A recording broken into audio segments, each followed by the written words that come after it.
this black dude, the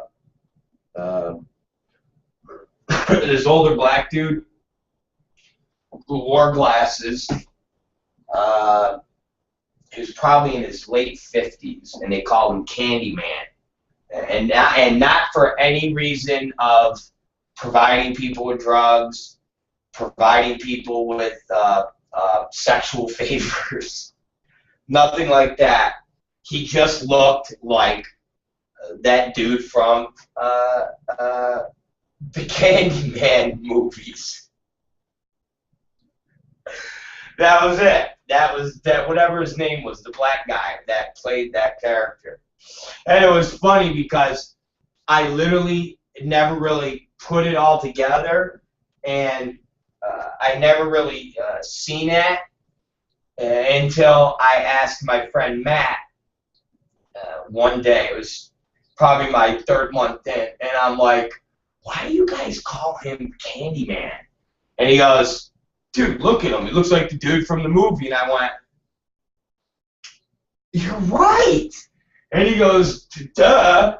And I'm like, "Oh, I didn't put it." He goes, "What'd you think?" I go, "I don't know. I thought it was something more sinister."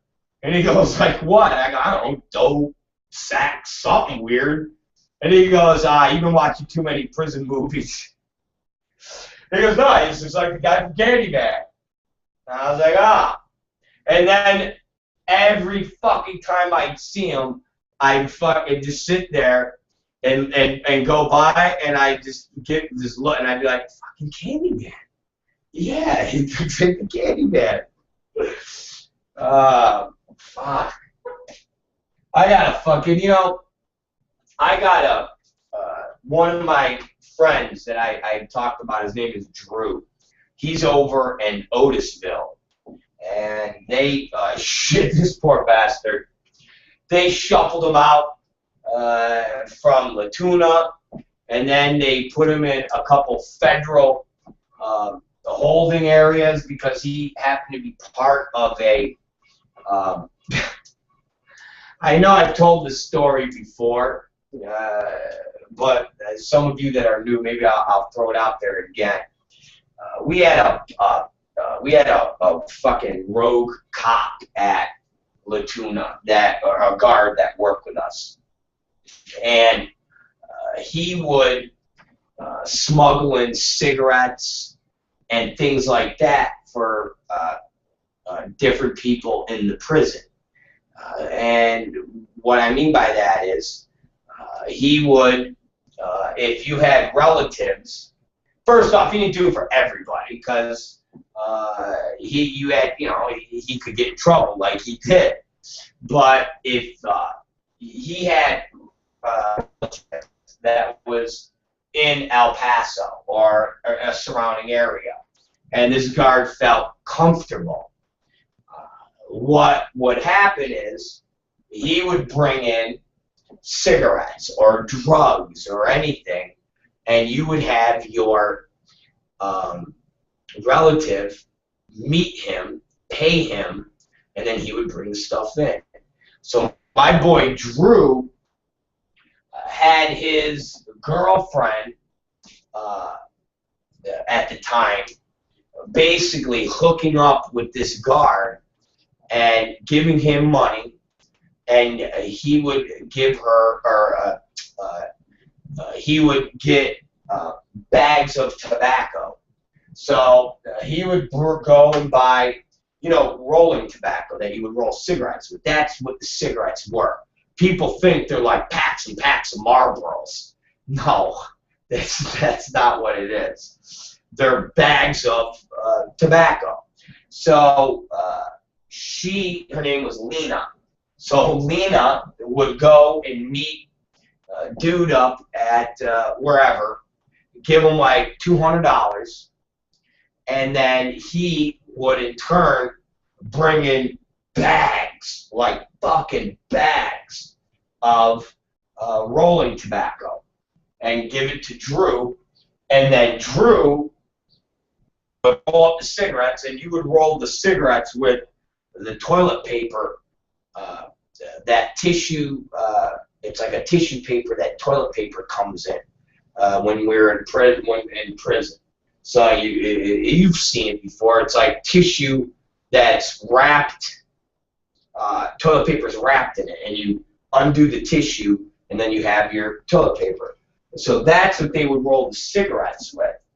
So one cigarette, and again, when I say cigarette, it ain't no fucking cigarette like you guys would be used to. They're not no thick-ass cigarette. They're pins. They're like smoking a pin. And you'd only get, I don't even know, 5 drags off of it, maybe. If you were lucky, you might get 5 drags off of these pin cigarettes. And one cigarette would go for a book of stamps, which was $7. And that's what it would be. So Drew would sit there at night and roll these cigarettes. That's why I quit smoking before I went in prison. Well, I had to. I chewed tobacco and cigarettes, and when I got in, I was in the shoe, and I quit cold turkey.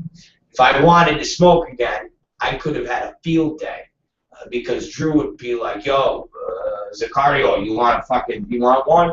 Because they all smoked, but they would roll like cigar-sized cigarettes. And I was like, no. So he would roll up these cigarettes. It'd be like a bag of cigarettes. And then he would go out and sell them.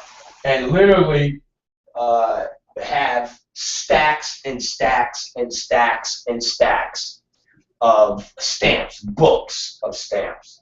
And that became a fucking problem, because the funny thing on that was you could only really have so many stamps in your possession, because the guards would assume and know that A, you're gambling, B, you're fucking smuggling, C, you're beating people up, D, you're killing people. It was just a balancing act. So you would actually then have to hide your fucking stamps.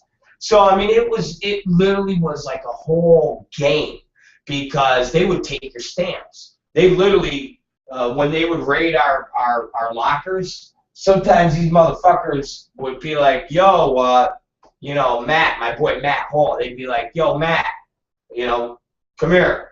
And fuck, you walk over there, and they'd be like, "Why do you have 17 books of stamps?" And when we say a book, one book is $7. So you have the stamps, but they would be cut. Instead of being in a long bar like you would buy from the commissary, they were cut, so they were just singles, because that's how we traded money. So somebody would go, "Hey, do you want to buy this bottle of hooch? It's 58 stamps, or 50 books, or whatever it would be." So you would take the stamps and put them in a book, which would be the long $7 block, but you would put it in a little book and then wrap it in a little paper, so it literally would be like a little book. So you in your hand could have, I mean, I one time saw Drew, he literally had, let's see, literally had $600 in stamps. And in prison, those $600 in stamps is legitimately $600, because that works with anything. It worked with commissary. So you could only get a certain amount of money on your books a month. So you could only get, what the fuck was it? 200, I think. I think it was 200 a month, or 280 a month, or 180. I don't remember what our book limit was. So you would have a certain amount on your books. Now, if you wanted to get certain things and you used up your commissary, you were fucked. So what you would do would be if you had friends, you would have your family put money on their books. So you would have your family put money on such and such books, that person's books, that person's books, this person's books. So you could wind up having $1,000 really available to you. You would just have 200 here, but you got to make sure you're friends with them, because then they can say, fuck you, I ain't giving you your money. So with those stamps, with that money, that was just as good as having money on your books, because if you had $50 in stamps, you literally could go to somebody and say, yo, can you get me stuff at the commissary? Or there's people in the prison that had stores. We called them the store man. So basically, you would have people that would buy food and things from the commissary, and they would stock their locker up. And then they would charge you if a bag of Fritos, like we had 2 different chips, Fritos and we had Fritos and Doritos. We had Fritos and Doritos, and I think like maybe they were $3 a bag. Well, the store man would charge you $4. So you would go to the store man and buy stuff. So you literally had ways to go and purchase things. So if you wanted to blow your load on a new sweatsuit and shoes, you would still have money, because say you had $50 or $60 worth of stamps, you either go to the store man, or you just go to somebody and go, yo man, are you going to the store this week? And he'd be like, yeah. And you'd be like, how much you got on your books? And he'd be like, I got 100 on my books. He'd be like, yo, can you get me like $20 or $30 worth of stuff and I'll give you stamps? Yeah, no problem. Because everybody uses stamps. It ain't just for sending a stupid fucking letter out. You get your fucking clothes washed by people for a stamp. Some people did their own laundry, but there was a good portion of us that you paid somebody to do your laundry. Just like in the outside world, you paid Mexicans. So a lot of the Mexicans had a whole laundry racket going. And you a lot of times had to do this because to stand in line to get your laundry done, it would be like a fight, because the machines are there. In each dorm only had like 3 machines, and you would have to go and put your clothes in a bag and hang it on a hook. And you would go in there, and there'd literally be maybe 32 bags of clothes on hooks, and those bags would be next up for people to get their to go and get their laundry. But a lot of the Mexicans that had the little businesses, they'd have to do 10 bags, and they're 10 different bags, and they would occupy the whole machine. So a lot of times you were just better off to pay the Mexicans to do your laundry, or you were on this hook and you were 30th in line to get your shit done. And then when it was getting close, you'd actually have to sit in the laundry room, because if you weren't there when it was your time to get the machine, then you got fucking assed out and you were done. You were hit. You wouldn't get the machine. So it was the laundry room is where a lot of people got beaten. A lot of fucked up shit would happen. But that was the racket of the laundry machine. I paid motherfucker to do my laundry, and he'd pick my bag up in the morning, and I'd have my shit on my bunk, boom, in my laundry bag, folded, everything fucking nice, and I'd fucking give them, the fuck was it? I think it was 6 stamps or 10. I don't even know what it was, but it was worth it. Get my little stamps. I'd be like, here you go, bro. Fucking that. I didn't do I was part of the janitorial crew in the mornings, and I paid one of the Pisces to do my job, because I got the job from Armin, the shot caller of the Pisces, who was my bunk next to me. He gave me the job and said, and I met him, and I mean, I've told the story, but when I became friends with them, he said, he talked like this. And he said, You want to? I had my job was the kitchen. I was dishwasher, and I did that for about 2 weeks. It was the worst fucking job in the world. Dishwasher. That's they put everybody that first comes in the fucking in the kitchen. It's the worst fucking job. Worst fucking job. You can't get a worse job than working dishwasher. Worst job. A, it's horrible. It's hot as fuck. And it sucks because you're fucking first in and last to leave. Two, you always get hit by people to help smuggle shit out. And you get hit smuggling shit out, you go to the fucking, the hole. You go get a shot, or you get the fucking, either way you're fucked. And if you refuse, you're going to get fucking shanked. So you're fucked either way. So basically, I was in the kitchen, and I was like, dude, I got to get the fuck out of here. And I wasn't even in the food area. Like I said, I was in there washing dishes, so I got the schmuck on, and I'm fucking doing the trays, and the guys come, and they just fucking throw the trays in there, and shit gets on you. I'm like, this is balls. And I remember, I go, how do I put in to get out of there? And everybody's like, dude, you can't get out of there.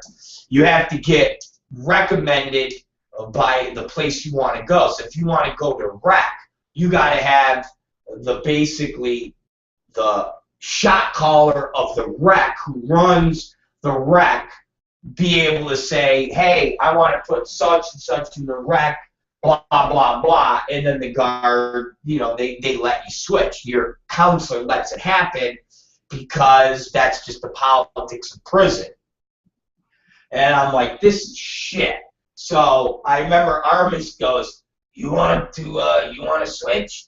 I was like, yeah, I want to fucking switch. He goes, you come you do the janitorial, you do the morning, you do the cleanup crews with everybody. And I go, yeah, fuck yeah. He goes, but this is how it's done. And I'm like, oh yeah, well, now what? And he goes, you're gonna, I'm gonna put you in. Shorty's gonna handle it. Little Torito, that was his name, Torito, Shorty they called him. He was basically he was the underboss of Armis, of the Pisces. And Torito, he was this big. He was doing like 25 years for fucking running like a whole fucking cartel for like the Sinaloa or one of those guys that cut people's heads off. And he got hit in Texas and got like 25 years or whatever. So he goes, Shorty will put you on, and then he'll give the job to one of the other Pisces, and then you pay the Paisa.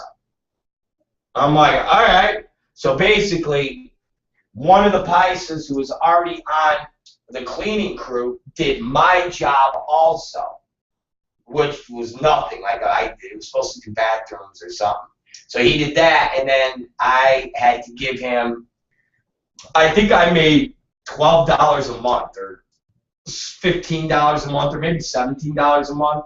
So what would happen is they would automatically deposit that in my commissary account, the prison would, and the day that everybody got paid would be the day then I would have to go to the commissary when it was my turn, and the dude would give me a list of all the shit that he wanted. So I go to the commissary and get him his stuff, and then that's how I did it. And I literally slept. So what I would do is morning call. I'd get up. So I had to get up. So morning call, we go to fucking chow. So I missed chow. I wouldn't get up at fucking 5:30 to go eat. Fuck that. I put the covers back over my head, and I would fucking sleep. I think it was 7 o'clock was work time, so work bell, work call, and you would have to sign in to your job. So you have to get dressed.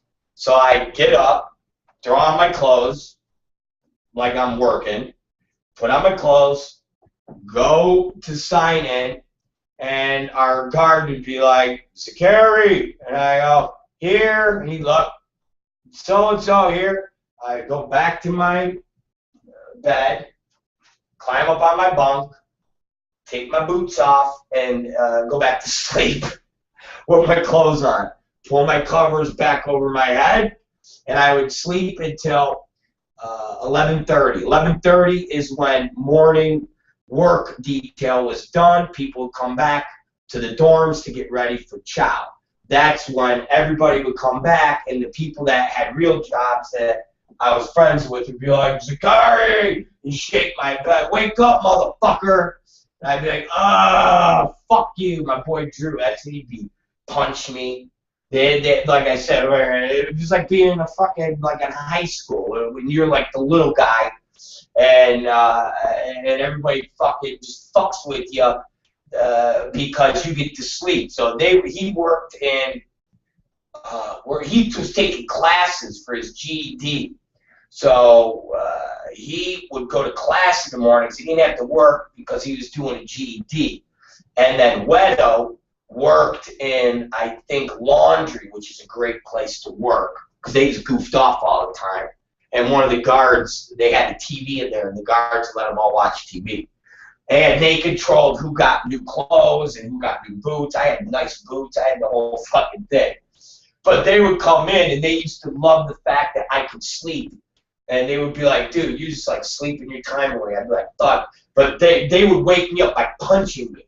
So I would be just asleep. So, Gary, boom. I'd be like, ah, motherfucker. So I got trained to know when I heard that fucking work detail coming back in, I'd already be up. I'd have my covers like this, and I'd have my eyes open. I'd be like, don't be fucking, I'm up, assholes, I'm good. And then fucking get up, and I go, brush my teeth, and sometimes I literally would just get up, and I'd put my shit on, and they would be like, there'd be like the whole group, and they'd be like, yo, go fix your fucking hair and brush your teeth. My hair would be all up like this, and I'd be like, what? And I fucking put it down. They're like, yo, go fucking brush your teeth and do your hair. You look like a bum. I'd be like, fuck, man. So I go in there, I come back out. I'm like, how's that? Is that better? I go, I got to fucking dress up with you assholes to go eat in prison? And they're like, you look like a fucking bum. Very big on how you presented yourself in prison, especially when you're being able to sit with different cliques and people go, why is the fucking Wedo here?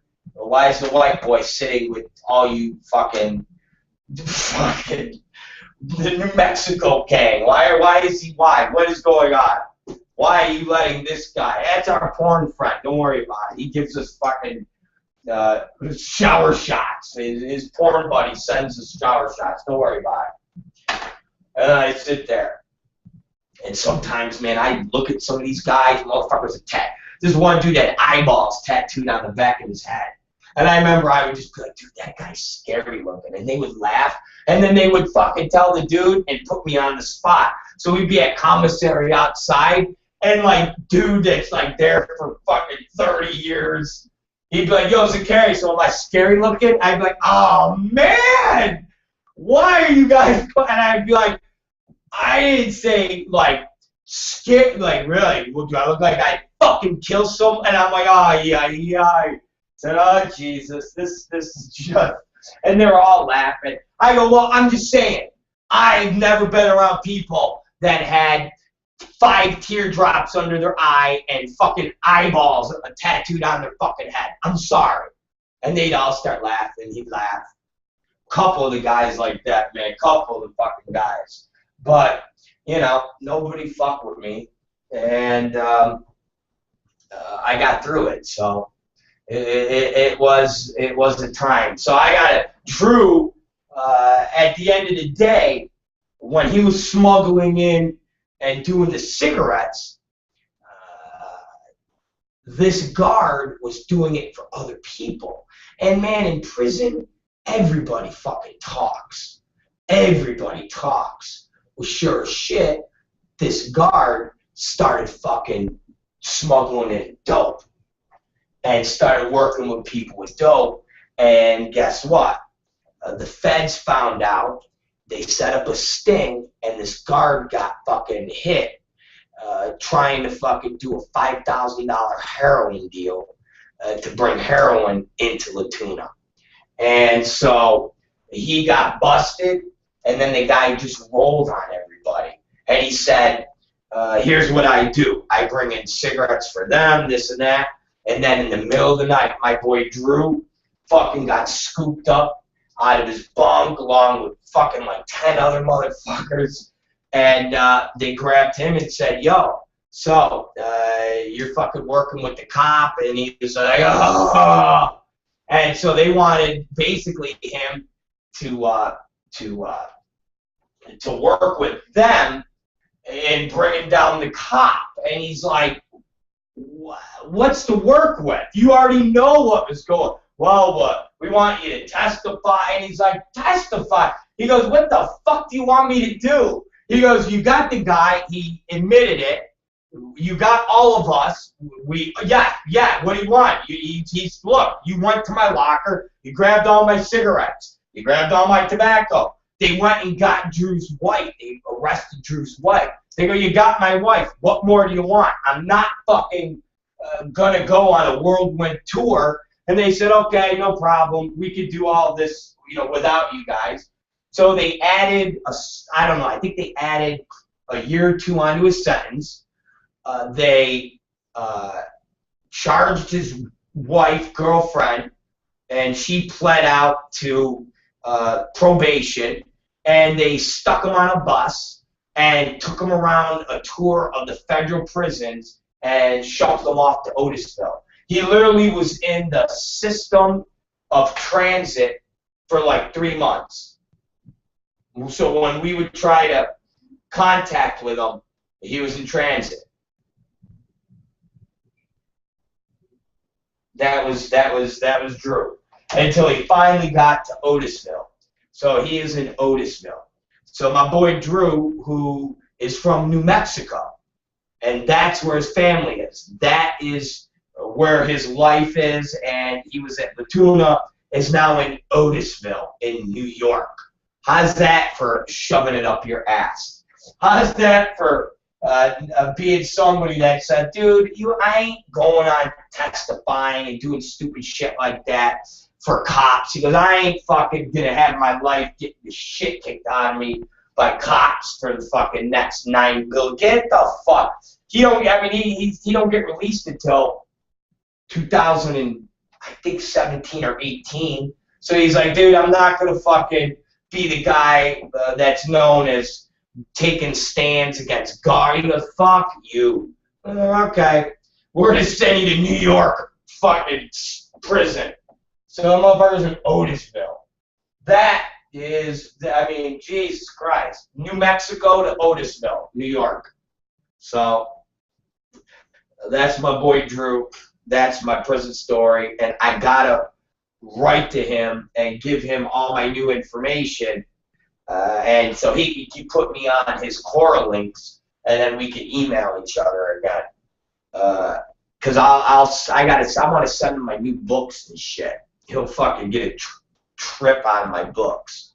He'll fucking laugh his ass off, especially the one where I talk about prison and everything that happened and all the funny stories and the fact that those guys are fucking out of their minds. Just literally out of their fucking minds. And this motherfucker's a big motherfucker too. He's the shot caller for New Mexico. That I told you guys, my unit had all the shot callers. Unit 4, we had 6 units. Unit 4 was the unit of all the bad people. So we had all the shot callers for the prison. We had the Pisa shot caller, New Mexico shot caller, was it the West Texas shot caller, the Cedeno shot callers, who else was in there? The black, Mosley, the black shot caller. We had every shot caller from the fucking, from the prison in our unit. And on the side where I was bunk 118. And I was in the even, dude, like I've said before on the show, they were hoping that I would be dead within the first 6 weeks of my prison stay. Because not only was I in the shittiest prison, but I was also in the shittiest dorm, and our dorms were separated by 2 wings. I was on the wing where all the fucking shot callers stayed at the end. Oh, and the white shot caller, the independent white boys, Silver and Matt. I was there. I was there with I was literally in the circle of shot callers. Just that I was the circle of shot callers. Like, what the fuck? So one of the main shot callers from the independent white boy, actually the one main guy of the entire prison, his name was Lucky. Fucking dude, this big, bald head, and he had shamrocks. The shamrocks. I guess that's the fucking we're white and we hate you logo. The shamrocks. He had tattooed, and he was just like this. And every fucking morning before lunch, he'd be in our wing with Matt, who was the shot caller for the Unit 4, and they'd be fucking talking. And I remember I would always like meet eye contact, and I'd just kind of smile at him, and he'd just give me that like, yeah, okay, jerk off. Hey, Lucky, what's up? Yeah, okay. Yeah, what's up? I think I talked to him the one time about Silver, this big fight that happened, and I think he asked me what I saw. It was like, did Silver really do this? Did he really side with the blacks? And I think I think that was the one time that Lucky talked to me and was like kind of like accepting of me. And it was in the beginning, and he was like, "Oh, it's a card." And I was like, "Oh yeah, you know, did Silver really talk to the blacks? Did he really side with them?" And I was like, "Yeah, man." He's like, "Well, what did you see?" And I was like, "This is what I saw." And he's like, "All right, man, thanks. I'm gonna handle this." And I was like, "Okay." He sure did, man. I told people, this fucking Silver, one of the first shot callers of the independent white boys, big older dude, man, he was at the commissary. We almost had a big riot. He sided with the blacks on an issue, and Lucky came out there to bang, hit this motherfucker at commissary, just was leveling him, and Silver fucking ran to the guards. I gotta check in. And we were all like, oh, snap, that dude just got fucking hammered by the other white boy. And he just ran, because that's what you do when you're getting fucking throttled. Or if you think you're going to get throttled, you go to the guards and say, yo, I got to check in. That means you got to go to the shoe. That means you're going to the fucking, where nobody can get to you. You go, yo, I got to check in. And the guards know something's up. All right, they go, let's go. You don't even take your shit. They go and pack your shit out. They go garbage bags, throw your shit in there, that's it. So you go, I'm going to check in. You never want to have to check in, because that's just going to the shoe. Solitary confinement. And then you go fucking want to kill yourself. But, eesh, they're going to check in. Yo, I got to check in. Why? Because they're going to kill me. Ooh, not good. Not good. Going to check in. Not good. Not good to check in. That is the worst in the world to have to check in. You know, someone just asked me, race in jail. Curtis asked me, race in jail. Race in jail is, where I was, is very separate. Everybody eats with their own race. Everybody deals with their own race. But everybody's respectful. Because ultimately everybody knows that when something pops off, the prison gets locked down, everything gets taken away, and there ain't no fun for nobody. So if there's a riot or a problem with race, as far as, oh, we think shit's going to pop off between the Mexicans and the blacks, prison gets locked down, and they take the TVs, they take the microwaves, you're fucked, you're done. So it's very, very political. So if a black guy and a white guy, or a black guy and a Mexican, or something pops off, what happens is the representatives talk to each other of each race, and they squash it, and they discipline whoever was wrong. So if you have a black guy that disrespected a Mexican before it pops off, or if it does pop off, if they two start beating each other up, the rule is there ain't no jumping where everybody gets involved, because that's what starts riots and that's what gets a prison on lockdown. So what happens is the reps go and they talk to each other. So the main rep will talk, the shot caller will talk to the other shot caller and go, yo, what's up? And that's how it gets rectified. And if that's not handled properly, that's when it escalates into, all right, let's all settle it on the yard. And then it's like you see on fucking those prison videos where you see 50 dudes all starting a melee and fucking tear gas going. But that is very rare because people don't want to be in lockdown. Nobody wants to be stuck in the prison cell for fucking 24 hours a day. Nobody wants that. Nobody wants to have microwaves taken away. Nobody wants to have their commissary taken away. Nobody wants to have their phone privileges taken away. So normally what happens is a white guy, black guy, white guy, Mexican. Something pops off and they beat each other up. It happens. And if it's not settled then, what happens is, why did this happen? Well, the white guy was watching TV on the Mexican TV. And the Mexican guy went to change the channel, and the white guy said, fuck you, you beaner, and that's how they got into a fight. Well, what will happen is, if that comes to fruition, the white guy's reps will beat the fuck out of him. So the Mexicans say, yo, you better fucking discipline him, or we're going to do it.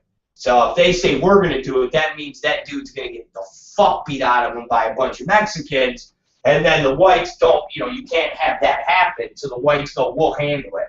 So then you get called into the bathroom, and they tell you to fucking lift your arms, and you fucking lift your arms, and they beat the shit out of you. No face shots, because if they hit you in the face, guess what happens? The guard goes, why is your face fucked up?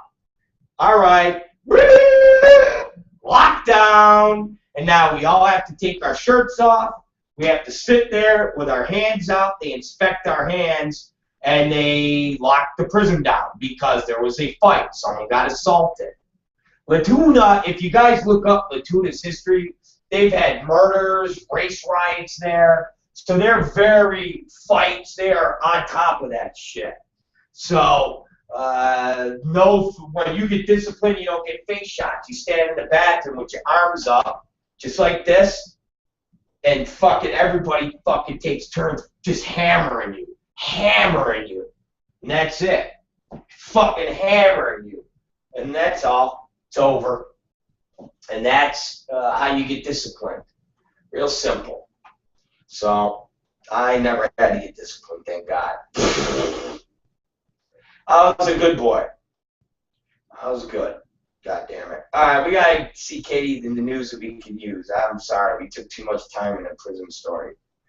I didn't mean to. I'm sorry. Please forgive me.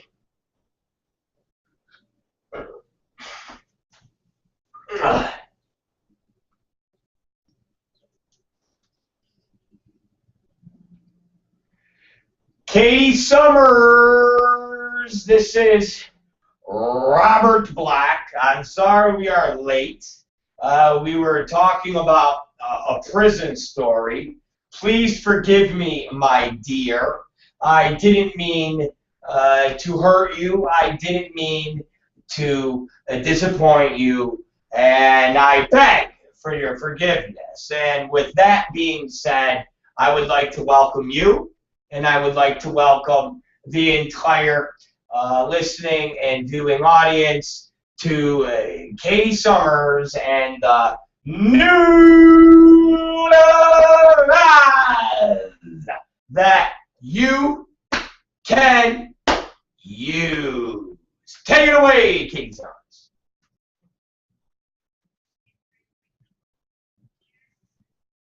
Yes, I got tired of talking about the costume designer, and we went from the costume designer, who is definitely almost out of a job, to prison, to my boy Drew and his experience, and now that he's in Otisville, and I gotta fucking write to him and get the new correlates, the email system together, so that he can write me and I can send him shit like the book and blah blah blah. Just, and I'll send him pictures of you fucking half naked, and he'll like that.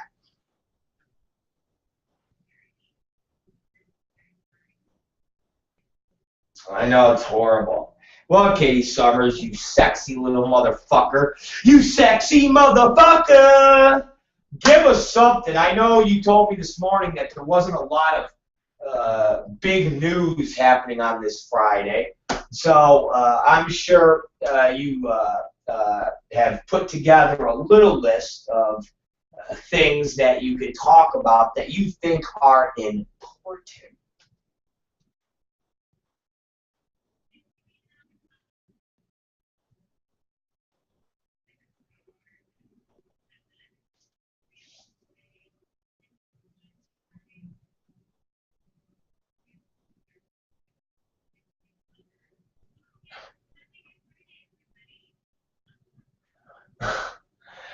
So today's Good Friday. Good Friday. So that means that isn't this the day that they killed Jesus and Sunday he's resurrected? Like, what's the concept of Good Friday?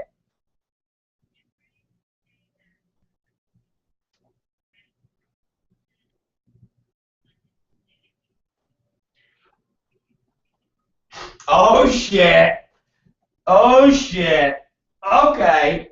So today is the day that he died, and Friday is zombie Jesus, or Sunday zombie Jesus.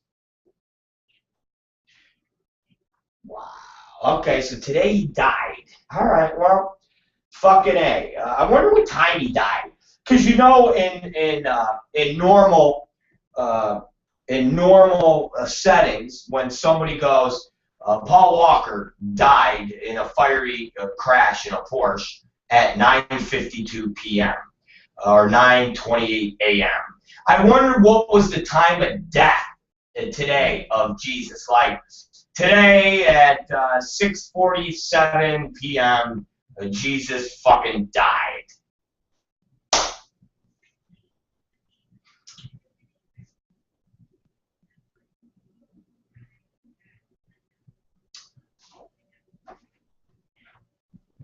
Oh, okay. So he dies at sundown. So right now, in theory, it's kind of like when you celebrate your birthday and you go, today I turned 25. And you're like, well, when were you born?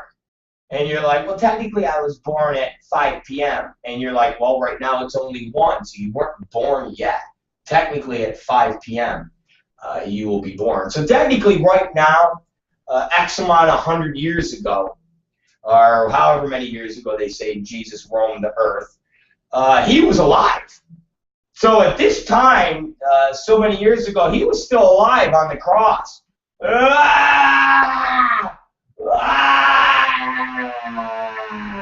He was doing that. Because I've seen the videos. I've seen the fucking videos, Katie Summers. Okay? I've seen the fucking videos that show him where he's like, Father, why?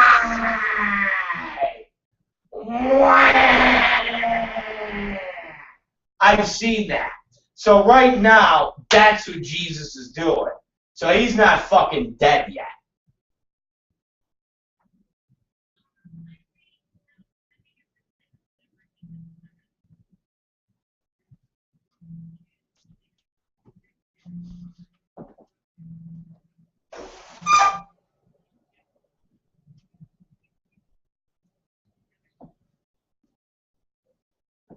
Exactly. Exactly. Right now, he's like, Father, forgive those dirty Jews. Forgive them. And God's like, why?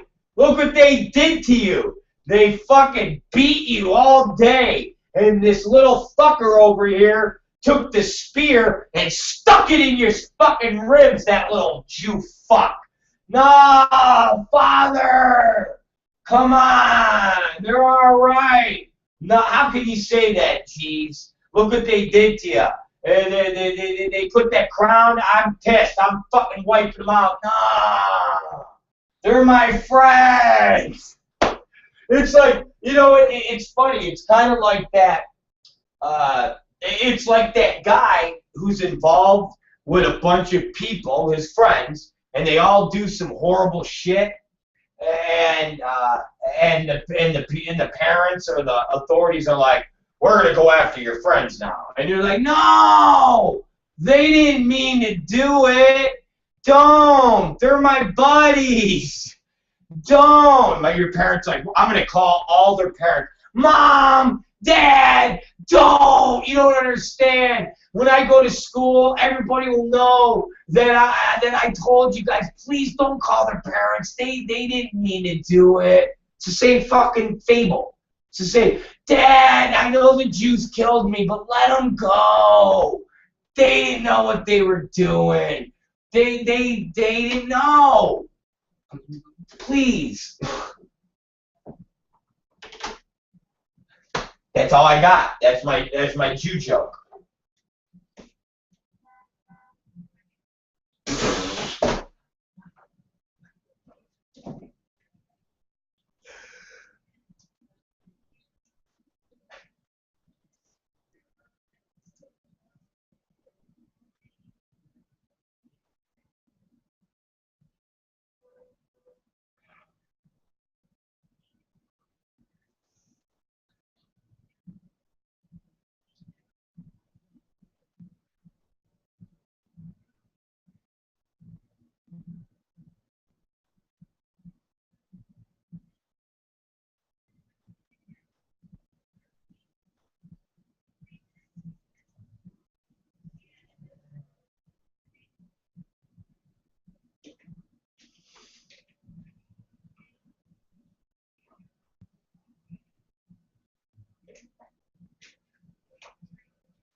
Well, I mean, you got to. You got to understand. Most Catholics, come on, they're all nuts. First fact, look at all the molestation and child rape that goes on. But neither here, neither there. They're gluttons for punishment. I mean, again, they self-loathe themselves. They punish themselves. Everything that they do to themselves is exactly what you're talking about by reenacting Jesus getting crucified it's in their makeup. It's a Catholic makeup. It's something that they feel that they have to do to basically punish themselves because they feel bad about how they live their own lives. And this is a way to kind of purge that from them and go, well, I cheat on this and I fuck my neighbor's daughter and I do all of these things. But once a year, what I'll do is I'll pretend I'm Jesus and I'll beat myself, and then I'll feel, I'll feel all right. I mean, think about it, Catherine. In the sense of this, in the Catholic religion, you could basically do whatever you want and then go to confession. And as long as you go to confession and confess your sins, you're all right. And the priest says, say 20 Hail Marys, say 35, Our Fathers, and now God forgives you. And really, if you're somebody that is 100% believing in the fairy tale of religion, at the end of the day, guess what? That's all that matters. It doesn't matter if uh, the president of the United States forgives you. It doesn't matter if a congressman forgives you. As long as God forgives you, then you're all right. So it's definitely, it's what they do.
Yeah, they're out of they're out of their minds.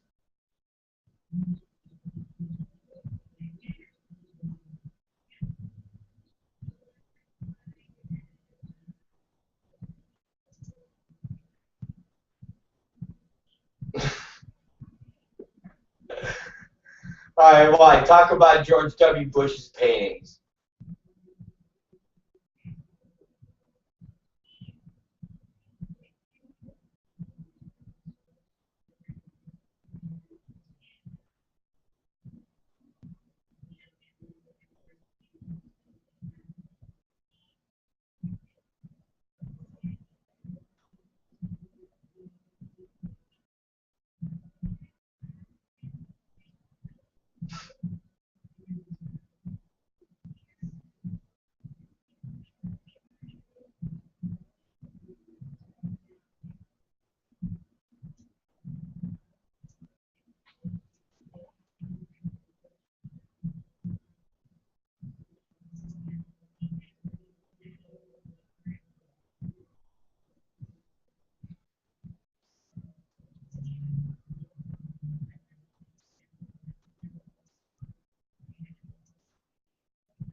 So you're not too fond of Jay Bush and his paintings. That's what you're saying.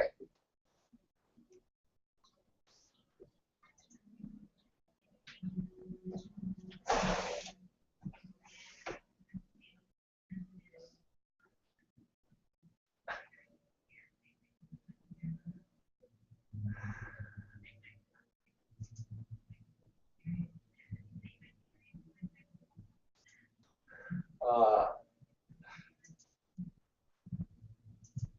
that's funny.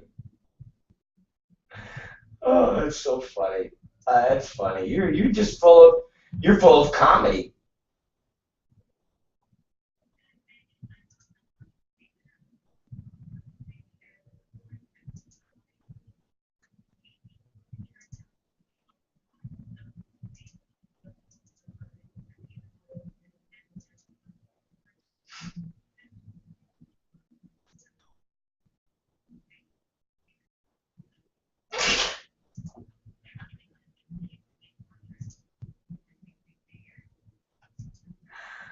I know you got to admit it's incredibly funny. You have it's funny because you have former presidents like Bill Clinton, who has the Clinton Initiative, where he travels around the world to bring awareness for different causes. You have Jimmy Carter, who people have said, oh, he's the worst president, but yet, here's a guy writing these humanitarian books. You've got ex-presidents that are really out there and working their asses off to continue and be presidential-like in their, in their afterlife of a president. And I'm not saying afterlife meaning dead, but afterlife of being the president. And then you got fucking George Bush, who's making fucking paintings, like fucking watercolor. And it's just, if that isn't any more of a indication of just how bad this president was, and how horrible of a leader he was, and the fact that people like Dick Cheney and Rumsfeld actually really ran that White House. If the fact that his big contribution to afterlife of being a president is watercoloring, again, you can't get any more proof in the pudding than the fact that he's painting pictures, and you have people like Bill Clinton that are out there talking about, fuck, man. President Clinton, when he was in president, was sent to, where was he sent to? North Korea or fucking China or one of those countries, and freed a couple of those journalists, those two girls that were fucking taken as hostages. Bill Clinton went over there and freed the girls. It was a couple of years ago. They were taken as hostages, and they weren't fucking. People were freaking out. Bill Clinton got on a plane, and the girls talk about the happiest moment of their lives was when a door opened and there came the president sauntering in saying, yo, man, you guys are coming home. You guys are leaving with me. That's what our fucking former president does, and George Bush is fucking painting pictures. We're watching old videos of the guy with the big afro on PBS that's been dead for 10 years. That's our fucking former president, and that's a guy that's responsible for 4,000 lives lost in 9/11 World Trade Center, and then another 5,000 to 6,000 lives lost in the Iraq and Afghanistan war, and about another 100,000 soldiers that have no legs and fucking suffering post-traumatic stress syndrome, shooting up Fort Hood. There's your fucking George Bush. Amazing. Fucking amazing. I'm sorry, you got me off on a political tangent there.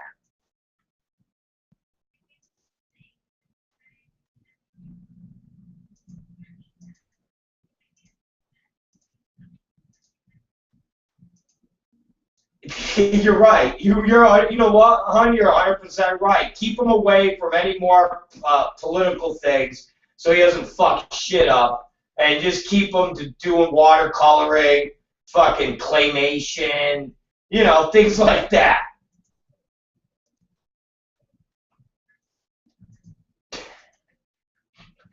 Maybe go work for Pixar.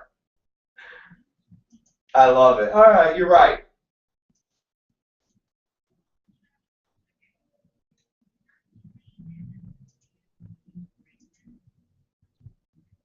Oh, Jesus.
Wow, what the fuck? At least they gave him a free bucket of chicken, for Christ's sakes. Leave the motherfuckers alone, for Christ's sakes. They threw him out because they were fucking making out, or not making out, but hugging. And they said, "Oh shit, we're sorry. Here's some chicken. Here's a bucket of chicken. Have a bucket of chicken."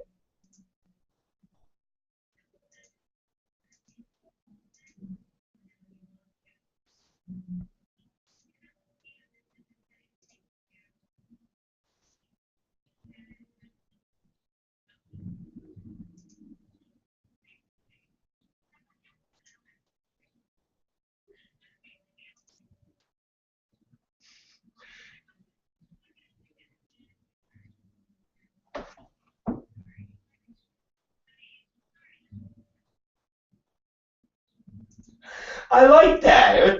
Again, at least they gave him a bucket of fucking chicken. What the fuck?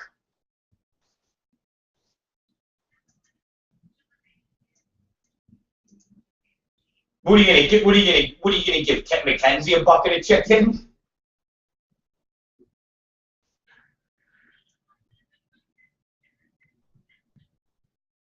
Fuck. You're gonna be like, "Come on, Mackenzie, we're going to KFC because I'm gonna get you a bucket of chicken, and then we're going to Boston Market to get you some ham."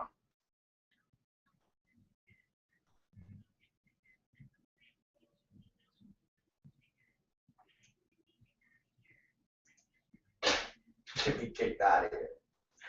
Start fucking rubbing on my tits so we can get thrown out. You'd be like, "Excuse me, KFC manager, this girl's rubbing my tits. You better throw us out. You better throw us out." Oh, that make sure you write that one down, Katie Summers, because that is a good one.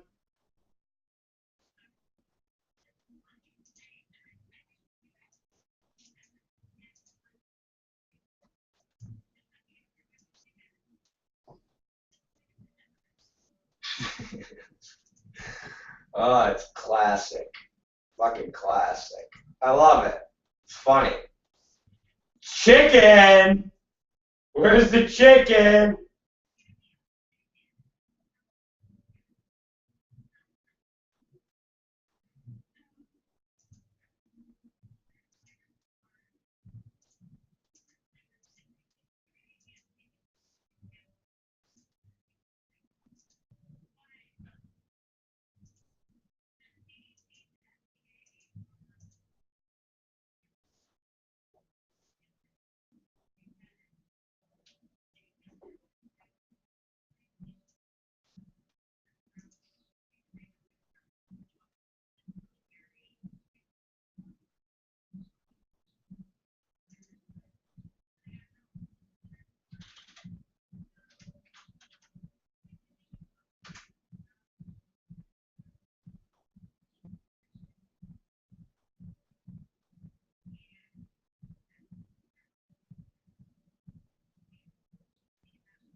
Yeah, basically, if you want to be technical, yeah, if you want to be fucking technical, yeah.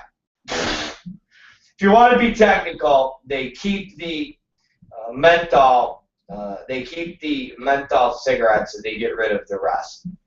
But hey, man, I totally understand when they say it caters to fucking it caters to kids because it definitely when we say kids, it caters to I'm not going to say for fucking 8-year-olds, but it caters to kids that are, I consider 14-year-old a kid. I consider a 15-year-old still a kid, and it definitely caters to them. So, yeah, it's not good.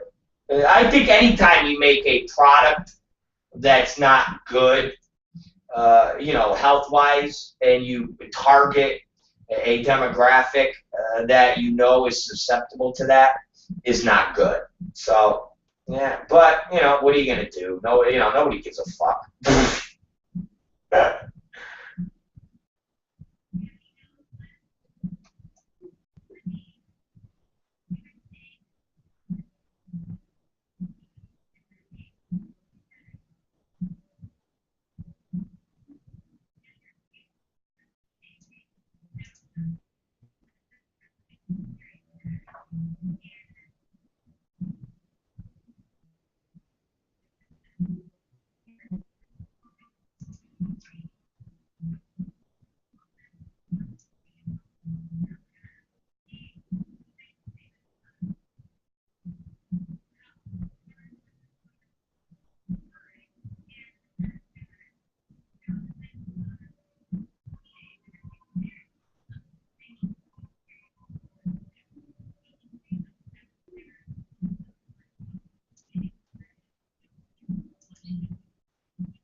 Yeah, well,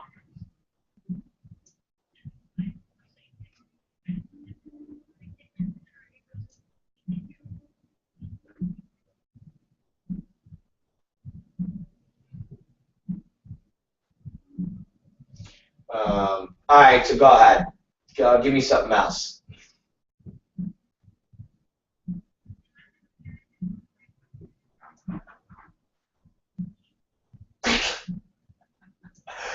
I love our show. So the racist guy that shot up all them Jews. Yeah, it's like I think in some way we're supposed to say, Rob, on the news. Do you remember the gentleman, the gunman who went and shot those Jewish American people? It's like, that guy shot all them Jews. Yeah, I know the guy that shot all them Jews. Give me some news about the guy that shot the Jews.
Well, to go with the to go with the to go with the theme of white. To go with the let's just say to go with the theme of the Jew and evilness of killing Jews and all that. You know, if you see what's going on in Ukraine right now, and it's scary for a lot of people because you know Ukraine is kind of getting involved in this whole Crimea thing where you have rebels in Ukraine that are saying we want to side with Russia, and you have rebels that are part of Ukraine now that have a certain area in Ukraine that they have taken over. They've taken over some buildings, and they have their own tanks, and they have their own militia going. And Ukraine, the government, is trying to de-escalate the situation without having violence, where they march in with their troops because these rebels have some fucking tanks. But what has come to light is there's been some propaganda and paperwork that has been spread to a lot of Jews that are in Ukraine and around that area that are demanding that these Jews identify themselves as being, as being where they're from, their family, and identifying their possessions, and basically making them report. And people are getting a little fucking nervous because remember, you know, Russia was part, and these areas were part of the mass extermination of Jews back in the World War II. They worked with Hitler. And here you got Ukraine starting to get in this civil war where not just that Crimea, it's now spreading to Ukraine.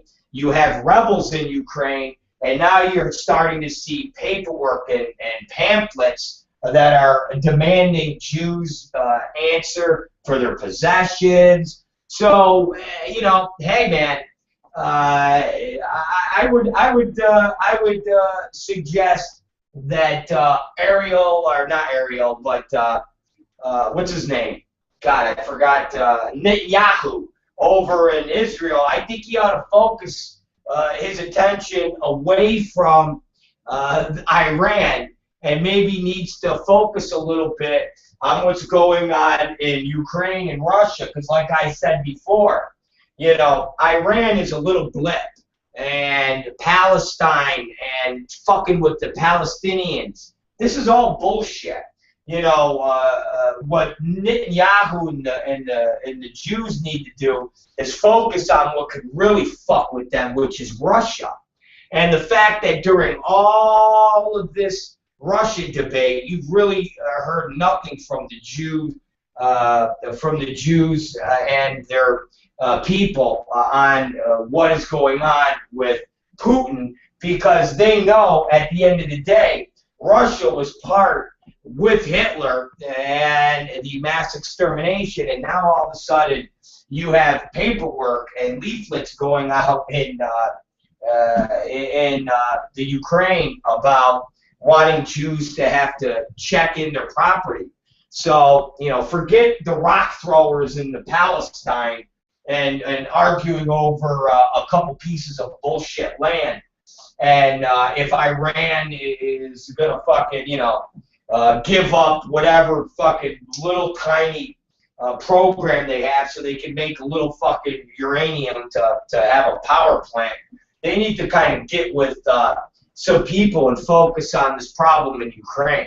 And you have not heard Israel talk a lot about that. You haven't heard them, and let's put it this way, you have not heard Netanyahu talk strongly about Putin and Russia as he does about Iran and the Palestinians. And guess what? Russia, regardless if they're rebels, that's coming from Putin. That's coming from Russia.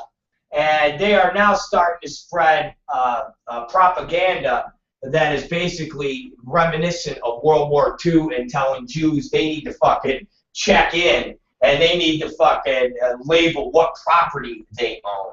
So I suggest my Jewish friends to get on the phone with your Jewish leaders and say, get moving with Russia and stop worrying about the rock throwers in fucking Palestine, please. Sorry, I had to get more political. You got me spewing some politics today, baby. That's all right, baby. You know what? You got more. You got a beautiful tight ass and beautiful breasts. That's what you got.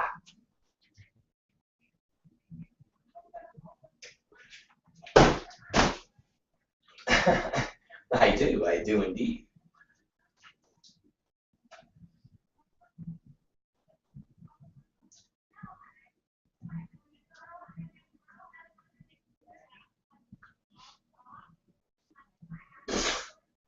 Okay.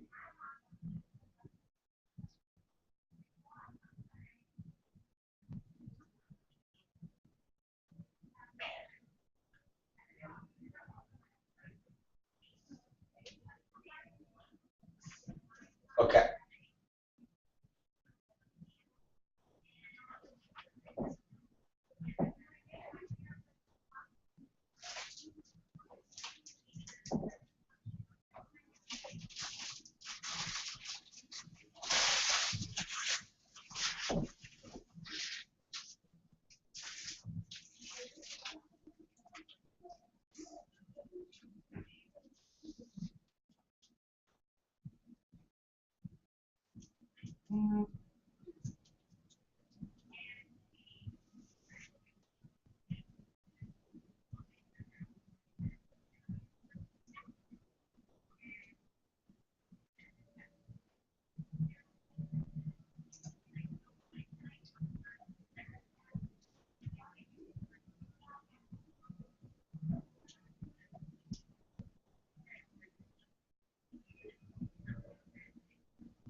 Okay.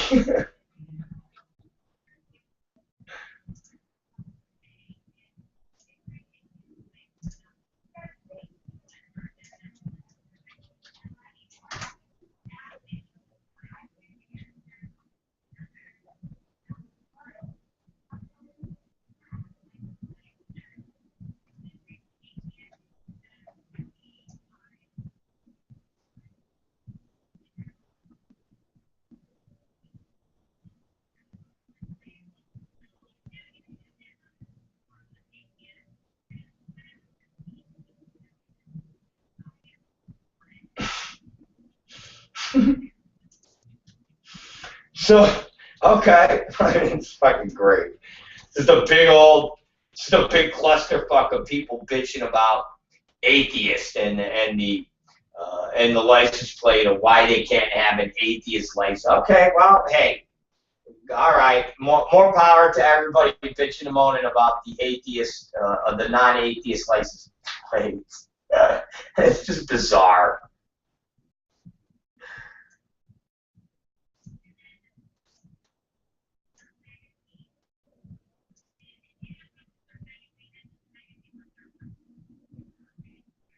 Okay.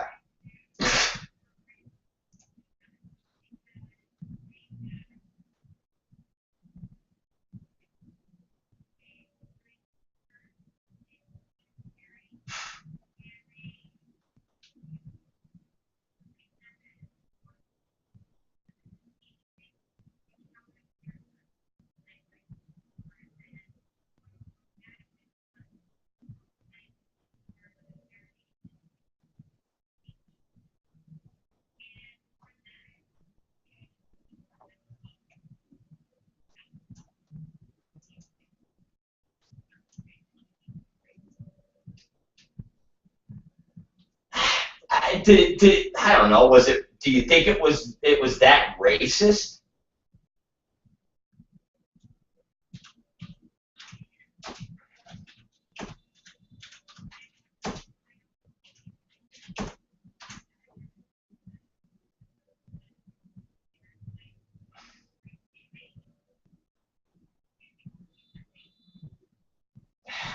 Yeah, I don't know. You know, it's fucking surfing. Does anybody give a shit? It's fucking surfing. Who fucking cares?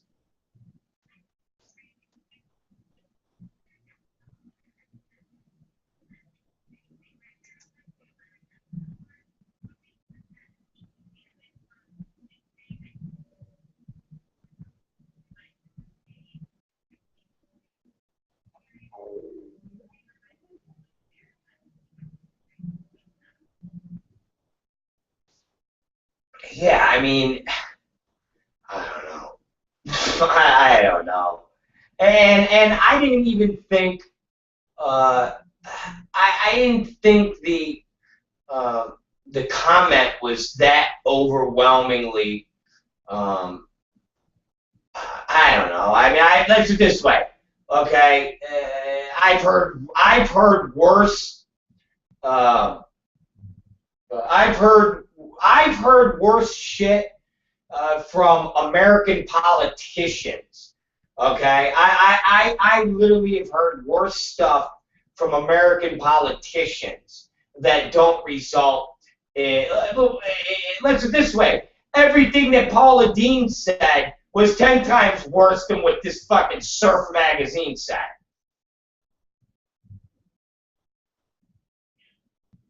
So I think this guy, I don't know. I think it's a little fucking retarded. Seriously, I think it's incredibly retarded. Um, and again, I don't know what are you gonna do? Again, it's fucking retarded.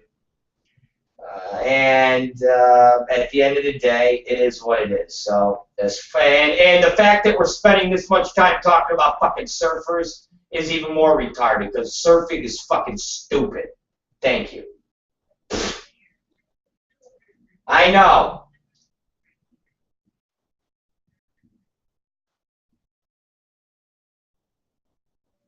Yeah, I know. My bad. I'm sorry.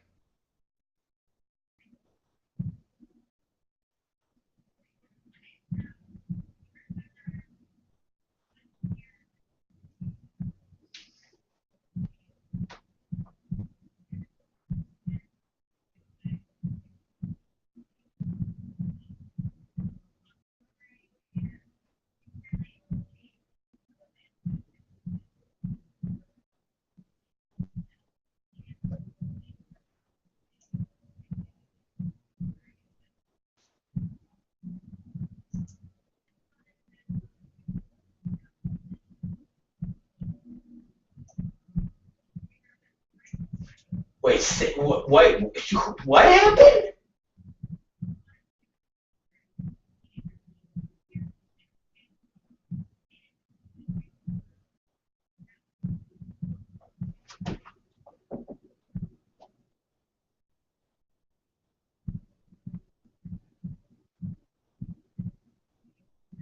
Got it.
Wow, that's some creepy, nasty shit.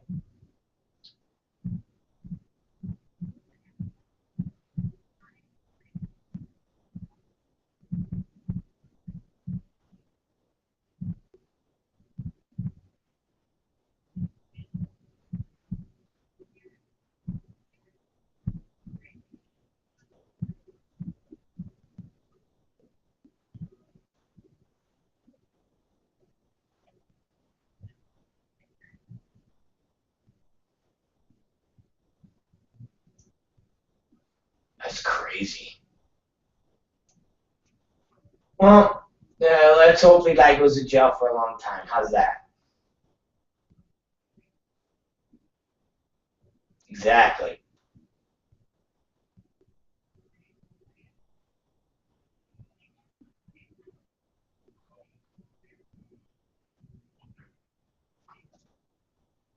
Oh wow. Wonder what do you think is in those packages?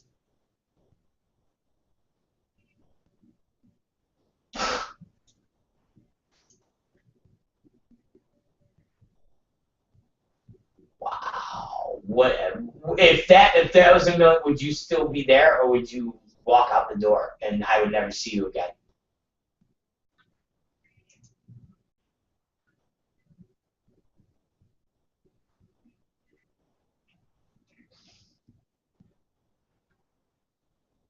Would you take me back? Would you take me with you?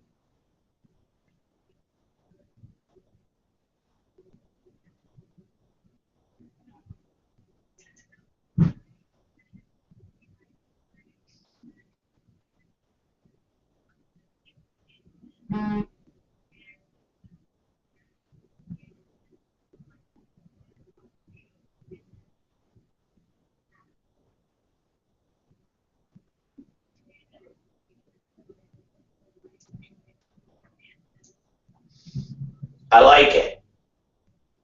I like it. I like it.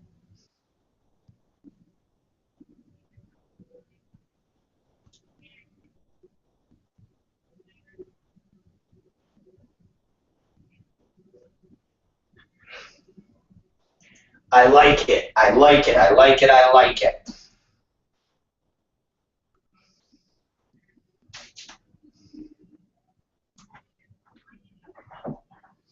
All right, Katie Summers, I want you to get back on camp. Go pick up your stuff from your mama, and let's get back together and let's ride the wave.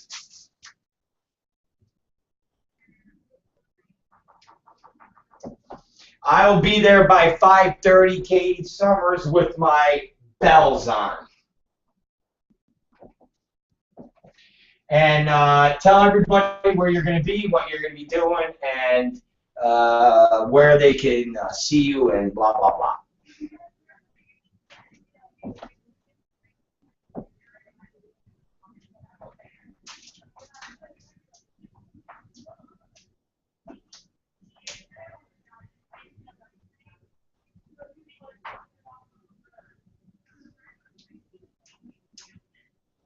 Oh! All right, Katie Summers. We will see you later.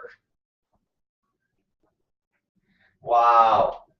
Katie Summers she's just pulling out the fucking, she's just pulling out the pain on Brad. Katie Summers is fucking dishing the pain. Katie Summers is bringing the pain. All right, ladies and gentlemen, that was Katie Summers, and she's an evil, evil little girl. Yes, she is. She's an evil little girl. All right, guys. Listen, you guys are the best. You guys rock. You guys roll. And more importantly, I'm going to see you fuckers Monday because, like I said, we will not be on tonight. There will be a repeat. It might possibly be the program that you are watching right now. We're not sure, but regardless of what we are sure on, is we will see you fuckers Monday. We will see you motherfuckers Monday. And check out my Twitter and my Instagram, because there will be pictures tonight from the Bill Maher show. So, I'll see you guys tonight. You rock. You are the best. You're better than all the rest. You're better than anyone. You're better than anyone. You're simply the best. Better than all the rest. Alright, we're out of here. We'll see you guys tomorrow. Or, fuck, tomorrow. See you fuckers Monday. And, stay strong. And don't forget that it's the Rob Black Show. And, as always, we are kicking ass and dredging on and listening to a little Angel of Death. Yeah, baby. It's Rob Black, and we'll see you Monday.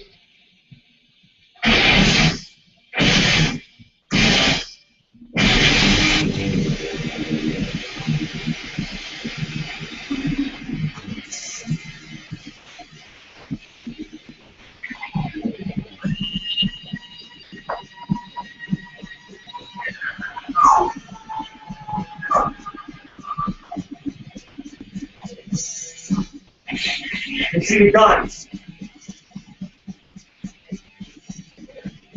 Bye.